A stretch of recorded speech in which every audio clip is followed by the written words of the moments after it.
নমস্কাৰ ছাত্ৰীসকল, স্বাগতম জনাইছোঁ তোমালোকক এণ্টাৰটেইনমেণ্ট প্লাছ লাৰ্ণিং ইউটিউব চেনেলৰ অন্য এটি ভিডিঅ'ৰে। আজিৰ ভিডিঅ'টিত HSLC আৰু হাই ছেকেণ্ডেৰী এক্সামৰ উপযোগী হোৱাকৈ তোমালোকৰ বাবে ইংলিছ গ্ৰামাৰৰ কেইটামান ইম্পৰ্টেণ্ট কুৱেশ্যন লৈ আহিছোঁ। তেন্তে আহক পলম নকৰি আজিৰ ভিডিঅ'টো আৰম্ভ কৰোঁ।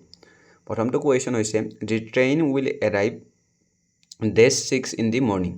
এতিয়া অপশ্যন এ দিয়া হৈছে ইন, অপশ্যন বি দিয়া হৈছে on, option C at, option D with. যেতিয়া ফিক্স পইণ্ট অফ টাইম দিয়া থাকে তেতিয়াহ'লে তোমালোকৰ সদায় প্ৰিপজিশ্যন এট ব্যৱহৃত হয়। The train will arrive at 6 in the morning। গতিকে ইয়াতে অপশ্যন চিটো হ'ব কাৰেক্ট এনচাৰ। নেক্সট কুৱেশ্যনটো হৈছে the author's name is dash the cover page of the book. Of the book হ'ব লাগিছিলে আৰু এটা শব্দ, অৰ্থাৎ লেখকজনৰ নাম কিতাপৰ তোমালোকৰ কি আছে ফ্ৰণ্ট পেজত দিয়া আছে। যেতিয়া কোনো এটা বস্তুৰ ওপৰত থাকে বা লাগি থাকে পৃষ্ঠভূমিত ছাৰ্ফেচত থাকে তেতিয়াহ'লে সদায় প্ৰিপজিশ্যন অনটো ব্যৱহৃত হয়।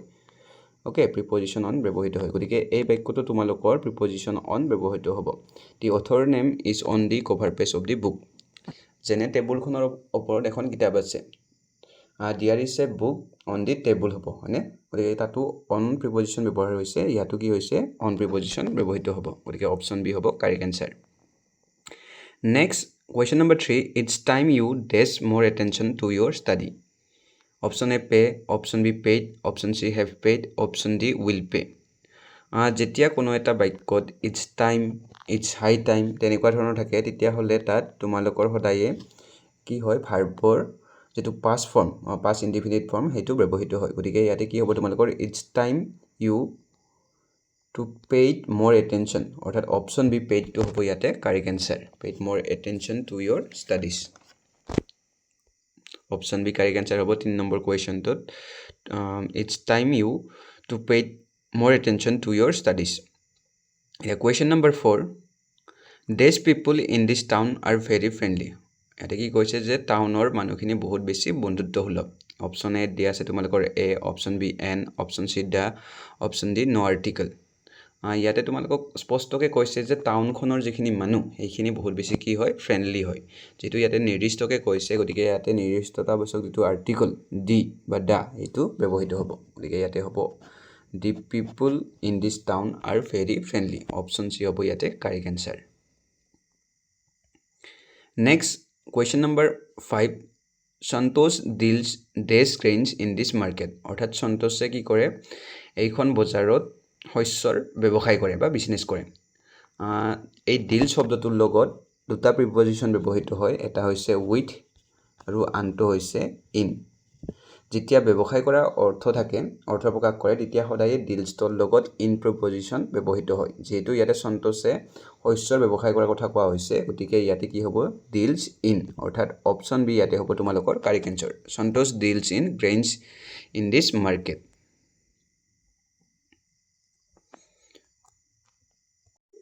Next, question number 6, you dash be mad if you think I am going to lend you any more money. Option A might, option B should, option C ought to, option D must. অৰ্থাৎ ইয়াতে কি কৈছে যে তুমি মূৰ্খয়ে হ'বা যে যদি তুমি ভাবিছা যে মই তোমাক আকৌ কি কৰিম টকা ধাৰলৈ দিম। যেতিয়া প্ৰেজেণ্টেশ্যনত থকা কোনো এটি বাক্যত ষ্ট্ৰং চাৰ্টিনিটি থাকে তেতিয়া তাৰ লগত সদায় কি ব্যৱহৃত হয় মাষ্ট ব্যৱহৃত হয়। গতিকে ইয়াতে কি হ'ব তোমালোকৰ অপশ্যন যিটো হ'ব correct answer. You must be mad if you think I am going to lend you any more money. অৰ্থাৎ তুমি মূৰ্খয়ে হ'বা যদি তুমি ভাবিছা যে মই তোমাক আৰু টকা ধাৰলৈ দিম। গতিকে ইয়াতে কি হ'ব তোমালোকৰ মাষ্ট, ষ্ট্ৰং চাৰ্টিনিটি থাকিলে সদায় মাষ্টটো ব্যৱহৃত হয়। গতিকে তোমালোকে এইটো মনত ৰাখি থ'বা। Next question number 7, please let me know' when he dash back. Option A come, option B comes, option C will come, option D coming. ইয়াতে তোমালোকৰ কাৰেক্ট এনচাৰটো হ'ব please let me know' when যিহেতু আছে গতিকে ইয়াতে প্ৰেজেণ্ট টেন্স হ'ব when he comes back। Hero লগত সদায় কি হ'ব comes হ'ব, when he comes back। Option B হ'ব ইয়াতে correct answer. Next question number 8, he does not have dash patience to wait। অৰ্থাৎ হিয়াৰ কি নাই বেছি সময় ৰৈ থকাৰ ধৈৰ্য নাই ইয়াতে কি হৈছে পেশেন্স পেশেন্টটো কি হৈছে পেশেন্স বা ধৈৰ্যটো হৈছে এটা আনকাউন্টেবল নাউন ইয়াতে যেহেতু আনকাউন্টেবল নাউন আমি ইয়াক এটা দুটাকে হিচাপ কৰিব নোৱাৰো গতিকে ইয়াতে মেনিটো নহব মেনিটো ইয়াতে কটা যাব মেনি অপচনটো কটা গল ইয়াৰ পিছত ফিউ অপচনটো নহব এতিয়া বাকি থাকিল মাষ্ট আৰু লিটিল লিটিল মানে প্ৰায় নাইয়ে হয় গতিকে এইটো ব্যৱহৃত নহব গতিকে ইয়াতে কি হ'ব তোমালোকৰ অপচন বি টো হ'ব correct answer he does not have much patience to wait গতিকে অপচন বি টো হ'ব ইয়াতে correct answer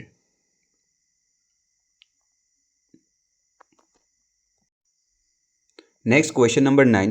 Do you know he is good dash mathematics? তুমি জানানে হি মেথছত ভাল ইয়াতে কি হৈছে তোমালোকৰ যেতিয়া গুড থাকে গুড শব্দটোৰ লগত গুড শব্দটো যেতিয়া থাকে হেতু যেতিয়া কোনোবা ফিল্ড বা সাবজেক্টত ভাল হোৱা বুজায় সেই গুড শব্দটো তেতিয়া তাৰ লগত সদায়ে এট প্ৰিপজিশনটো ব্যৱহৃত হয় যে হি কোনোবা এটা সাবজেক্টত ভাল কোনোবা এটা দিশত ভাল তেতিয়া হলে তাৰ লগত কি হ'ব তোমালোকৰ এট প্ৰিপজিশন ব্যৱহৃত হ'ব do you know he is good at mathematics তুমি জানানে হি মেথছত ভাল গতিকে ইয়াতে অপচন সি এটটো হ'ব কাৰেক্ট আনসাৰ যেহেতু ইয়াতে এটা বিষয়ত ভালৰ কথা কোৱা হৈছে বিষয় বা ফিল্ডত ভাল হলে সদায়ে গুডৰ লগত এট প্ৰিপজিশন ব্যৱহৃত হয় Next, she objected dash her picture being taken without her permission. ইয়াতে অপচন এ আছে 2 অপচন বি আছে 4 option C against option D 8 অৰ্থাৎ তাই কি কৰিছিলে বিৰোধ কৰিছিলে তাইৰ অনুমতি নোহোৱাকৈ পিকচাৰ ফটো তোলাৰ বাবে যেতিয়া অবজেক্টেড অৰ্থাৎ বিৰোধ কৰা শব্দটো থাকে অবজেক্টেড শব্দটোৰ লগত সদায়ে টু প্ৰিপজিশনটো ব্যৱহৃত হয় সি objected to her picture being taken without her permission অৰ্থাৎ অপচন এ 2 টো হ'ব ইয়াতে কাৰেক্ট আনসাৰ যেহেতু তাই কি কৰিছিলে বিৰোধ কৰিলে অবজেক্টেড শব্দটোৰ লগত টু প্ৰিপজিশন ব্যৱহৃত হয় নেক্সট কোৱেশ্চনটো হৈছে Question number 11. Her birthday is dash 26th of January. Option A in, option B at, option C on, option D with. যেতিয়া তোমালোকৰ এটা নিৰ্দিষ্ট তাৰিখ দিয়া থাকে তেতিয়া হলে সদায় তাৰ লগত কি হয় on প্ৰিপজিশনটো ব্যৱহৃত হয় her birthday is on 26th of January. Next question number 12. The books on the table dash to the library. Option A belongs, option B belong, option C belonging, option D is belonging. ইয়াতে তোমালোকৰ correct আনসাৰটো হ'ব the books on the table belong to the library এটা কি হ'ব belong